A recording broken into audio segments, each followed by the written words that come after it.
Hi everyone. बहुत कम समय बचा जब होता है नीट या फिर JEE की एग्जामिनेशन में, तो एक लो फेज़ आता है।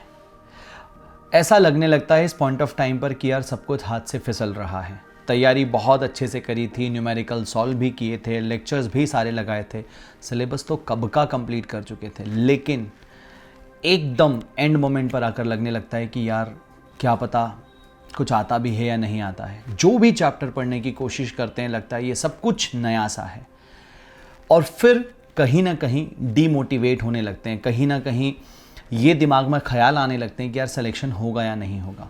एक बात तो है बेटा कि आप अकेले नहीं हैं। जो आपको महसूस हो रहा है वो आप जैसे कई सारे एस्पिरेंट्स को अभी हो रहा होगा।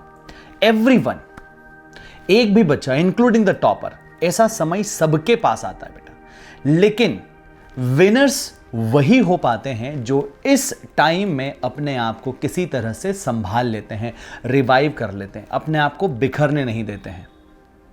परेशानियां तो हर एक की ज़िंदगी में आती है। आप में से कई सारे बच्चे ऐसे होंगे जो ख़राब तबीयत हो जाने की वजह से जिनका सिलेबस पीछे रह गया होगा। कुछ बच्चे ऐसे होंगे जिनके परिवार में कुछ चीज़ें ऊपर नीचे होगी, उस वजह से सिलेबस रह गया होगा। कुछ बच्चे ऐसे होंगे जिन्होंने बहुत अच्छे से तैयारी करी लेकिन एंड मोमेंट पर बोर्ड्स आ गए, तो बोर्ड्स एग्ज़ाम पर फोकस करने के चक्कर में नीट की तैयारी अब हाथ से फिसल रही है, और अब आप सोचने लगे कि यार क्या पता सिलेक्शन होगा कि नहीं होगा। बार बार लगातार अपने आप को यह बात याद दिलाते रहिए कि मैं अकेला नहीं हूं। जैसी कंडीशन मेरी है वैसी ही कंडीशन बाकियों की है। पेपर अगर टफ आना है ना तो मेरे अकेले के लिए नहीं आएगा, वो सारे 16-17 लाख बच्चों के लिए टफ आना है। ये वो समय है जहां पर आपने जो 1.5-2 साल मेहनत की है उस मेहनत को एक अच्छे परिणाम में बदलने का। ये सोच कर कि सिलेक्शन होगा या नहीं होगा परेशान हो जाने से कुछ भी हाथ नहीं लगेगा। और आप रिवाइंड करिए ज़रा उन दिनों को। आप अगर 4 दिन 5 दिन 10 दिनों से अगर ये सोच रहे हैं लगातार, आप अगर लो फेज़ में हैं, फील कर रहे हैं कि जो कुछ भी चल रहा है उससे शायद मेरा सिलेक्शन नहीं होगा, आप उन 10 दिनों की प्रोडक्टिविटी को एक बार काउंट करके देखिए। आपको समझ आ जाएगा कि आपने जो कुछ भी आज तक सोचा है, क्या इन 10 दिनों में आपने कुछ ऐसा किया जो आपको आपके सिलेक्शन के पास लेकर जाता? क्या आपका यह सोचते रहना कि सिलेक्शन होगा या नहीं होगा सिलेक्शन करवा सकता है क्या? नहीं बेटा। तो एक बहुत अच्छी बात है, गीता में लिखी हुई है, कर्मण्यवाधिकारस्ते मा फलेषु कदाचन, कि अपने कर्म पर ध्यान दीजिए, फल की चिंता नहीं करनी है। लक्ष्य निर्धारित होना चाहिए, पता होना चाहिए कि MAMC से MBBS करना है एट एनी कॉस्ट, पता होना चाहिए एम्स दिल्ली से MBBS करना है एट एनी कॉस्ट।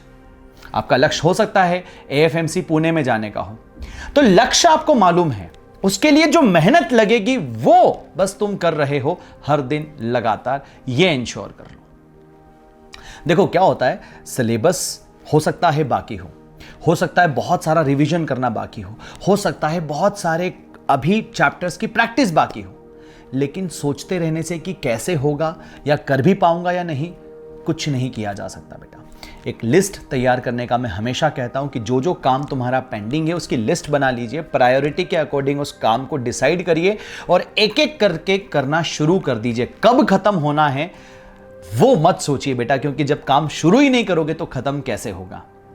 तो एक बात ध्यान रखिएगा, आपकी इस नीट की जर्नी में आप अकेले नहीं हैं। At any point of time you need any short of help बेटा, आप अपने बड़े भाई की तरह मुझे वहाँ पर पाएंगे। फिर चाहे वो बात मोटिवेशन की हो, इंट्यूशन की हो, एजुकेशन की हो। फिजिक्स में हम एक बहुत अमेजिंग सीरीज़ ऑलरेडी चला रहे हैं बेटा, जिसमें हम रिविजन, बेस्ट क्वेश्चंस, प्रैक्टिस सारा कुछ चल रहा है अर्जुना 2.1 अकेडमी नीट के चैनल पर। इस बैरियन चैनल के माध्यम से मैं आप लोगों को बहुत सारे इनसाइट्स देने की कोशिश कर रहा हूं जो आपकी नीट की जर्नी में आपको सपोर्ट कर सकें। बहुत सारे बच्चों ने मुझे मैसेज किया था कि they are feeling demotivated as of now.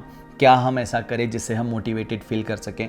आपका एक लक्ष्य होगा, एक उद्देश्य होगा कि क्यों आपको डॉक्टर बनना है। अपने आप को बस वो याद दिला दीजिए, वो काफ़ी होगा आपके अंदर आग भरने के लिए। क्योंकि बेटा एक्सटर्नल मोटिवेशन जैसे मैं अभी सामने बैठकर आपको दे रहा हूँ, ये बहुत ज़्यादा लंबे समय तक लास्ट नहीं करेगा। क्योंकि एक गुब्बारे में जब हम बाहर से हवा भरते हैं, अच्छे से उसे बांध भी देते हैं, तब भी 10 दिन 15 दिन बाद वो हवा बाहर निकल जाती है। कारण ये है बेटा, एक्सटर्नल मोटिवेशन लंबे समय तक नहीं टिकने वाला। आपके अंदर आग लगनी चाहिए कि क्यों आपको पढ़ना है, किस लिए आपको पढ़ना है। रीज़न क्या है उसके पीछे कि आप लॉन्ग आवर्स बैठ सकते हो और आप बैठने के लिए तैयार हो जाओगे। अगर वो है बेटा तो आप सक्सेस हो जाओगे। अगर कोई आपको ये कहने के लिए आपके पीछे पड़ा हुआ है कि बेटा समय हो गया, उठ जाओ, बेटा क्वेश्चन सॉल्व कर लो, बेटा आज तूने क्लास नहीं लगाई, तेरे क्लास का टाइम हो गया, क्लास लेने चले जाओ, तो फिर माफ़ करिएगा बेटा, आप रॉन्ग ट्रैक पर हैं।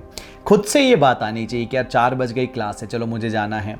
खुद से ये आना चाहिए अंदर से कि सुबह के 6:30 होने वाले हैं, क्लास है, मुझे जाना है। खुद से अंदर से बात आनी चाहिए कि मुझे नोट्स तैयार करने हैं। तो जो बचा हुआ है ना, उसके बारे में सोच सोच कर परेशान होने की बजाय एक इफेक्टिव प्लान बनाइए। डे 1 से एग्जीक्यूशन उस पर करना शुरू कर दीजिए बेटा।